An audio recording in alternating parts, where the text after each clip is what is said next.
Chiranjeevi party ఏర్పాటు ముహూర్తం దగ్గర పడింది. రేపు మధ్యాహ్నం 2:30 గంటలకు చిరు మీడియా సమావేశం నిర్వహించనున్నారు. స్వయంగా పార్టీని ప్రకటించే అవకాశం ఉంది. మరోవైపు ఈ నెల 26న తిరుపతిలో జరిగే బహిరంగ సభ ఏర్పాట్లు చురుగ్గా సాగుతున్నాయి. చిరంజీవి పార్టీ ఏర్పాటుపై సస్పెన్స్ కు ప్రతినిధులకు ఆహ్వానాలందాయి.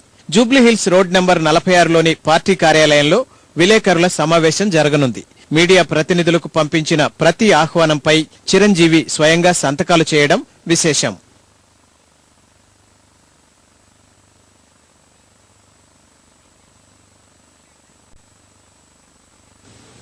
మరోవైపు తిరుపతి అవిలాల మైదానంలో జరగనున్న చిరు పార్టీ తొలి బహిరంగ సభ ఏర్పాట్లను ఆయన బావమరిది అల్లు అరవింద్ పర్యవేక్షించారు.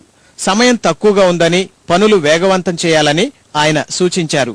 ఇప్పటికే 122 ఎకరాల స్థలాన్ని చదును చేసి ఓ రూపు తీసుకొచ్చారు.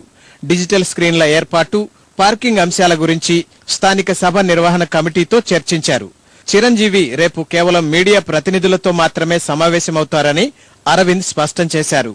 అభిమానులు, సామాజిక కార్యకర్తలు రావద్దని విజ్ఞప్తి చేశారు. 26న జరిగే సభ కోసం ఏర్పాట్లు చేసుకోవాలని సూచించారు.